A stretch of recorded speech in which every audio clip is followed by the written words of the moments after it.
Eu fico abismado quando eu vejo um pastor que os filhos não são pastor. É mesmo? É demais da Então o senhor é a favor do nepotismo? Opa, eu não, Deus.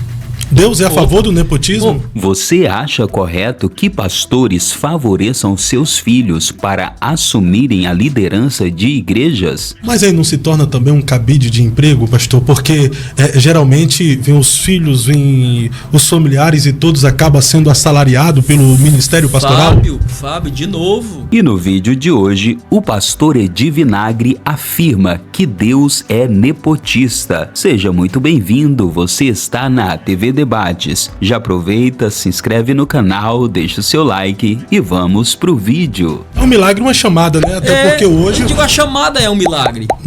Mas eu acho extraordinário filho de pastor servindo. Eu fico abismado quando eu vejo um pastor que os filhos não são pastor.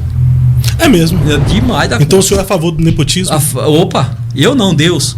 Deus é a favor do nepotismo? Quem foi que pôs Arão como vice? O irmão de Moisés. Foi Moisés que escolheu o irmão ou foi Deus? Foi Deus. Então pronto, irmão.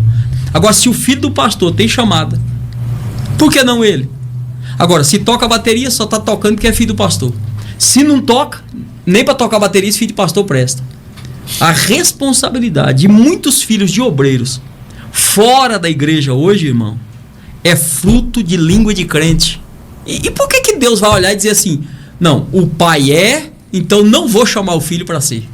Então o cara tem vontade de ser e não consegue chegar e mete pedra em quem chegou, irmão.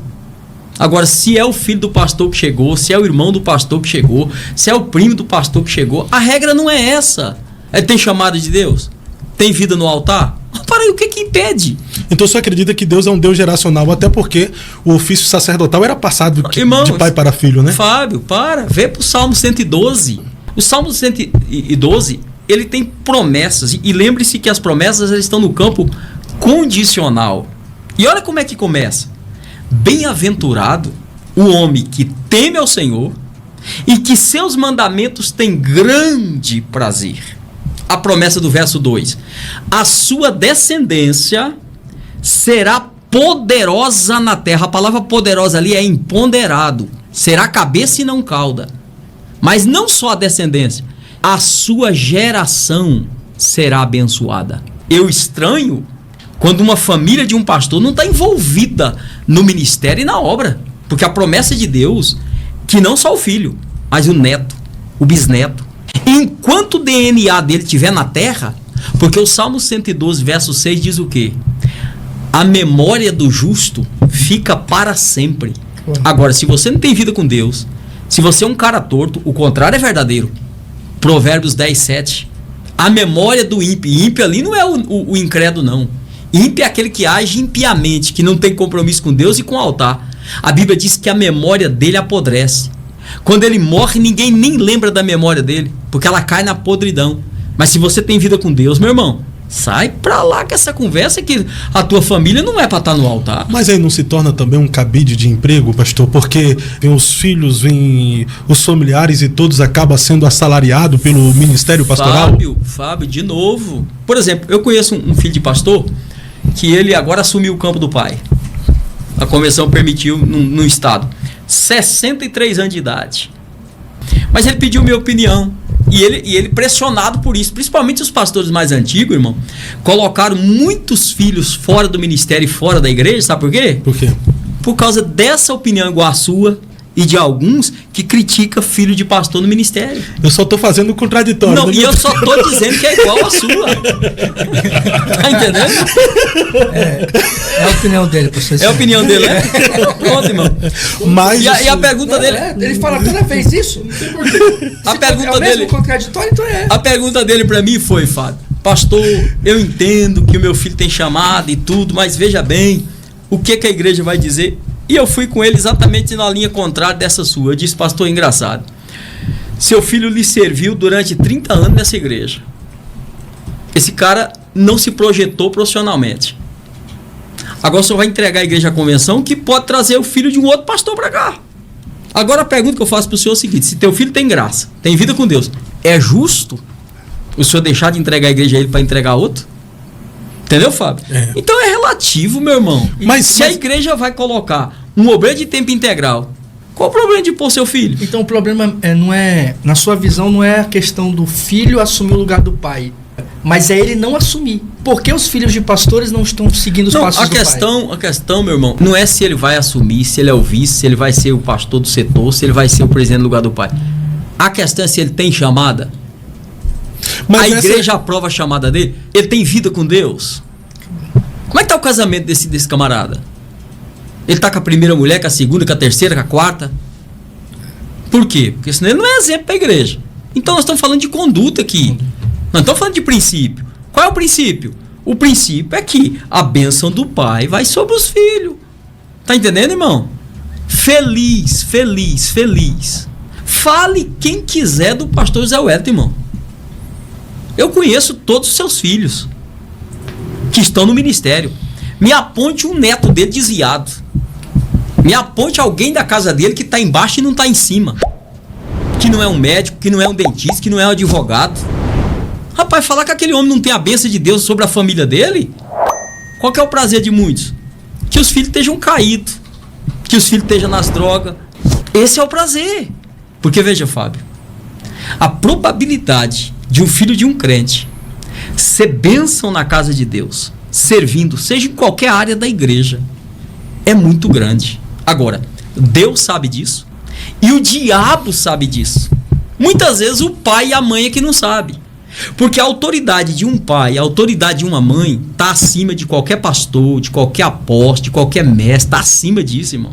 Se você, obreiro, empoderar o teu filho, botar a mão sobre ele, impetrar a bênção sobre ele, o céu toma nota disso, irmão. Agora, qual que é o adágio que nós usamos? Rapaz, os filhos dos obreiros são os piores da igreja. Isso é mentira, não é verdade. Por quê? Porque a investida de Satanás contra a nossa casa é muito maior do que a de qualquer um outro, irmão. Porque a probabilidade do teu filho chegar lá é grande. Segundo, atinge o filho para bater no pai. Essa é a estratégia de Satanás. Então, veja, não dá para generalizar, Fábio. Também não dá para generalizar que todos têm chamada de exercer a função do pai. E eu generalizei ou eu disse para você? Tem chamada, tem compromisso. Então o critério aqui não é se é parente, não é se é filho. Esse tem um chamado. Pronto. Tem a chamada, tem vida com Deus. Chamada e vida. Porque ele pode se perder na chamada. O camarada é chamado, mas fez um casamento errado. Como é que eu vou colocar um menino desse no ministério? Tem que saber separar. Pastor, então, mas meu filho prega que é uma benção. Prega, mas não vive, meu irmão. Não dá, cara. Você não tenta empurrar que vai dar errado. Mas há também uma pressão dos pais para que o filho assuma seu lugar, não há? Meu irmão, qual pai que não quer ver o filho estabilizado? Essa é a regra. Agora, se ele não tem consciência com Deus, Fábio, simples assim, vai dar errado. E ninguém melhor do que a igreja para julgar isso. De fato, existem filhos que assumiram a igreja do pai, que estão desenvolvendo um trabalho de excelência, dando continuidade àquilo que o pai deixou. Mas tem outros que assumiram do pai e estão em fracasso, Fábio, né? Rapaz, eu vejo igrejas extraordinárias na mão de filhos de pastores que assumiram. Camaradas são dinâmicos.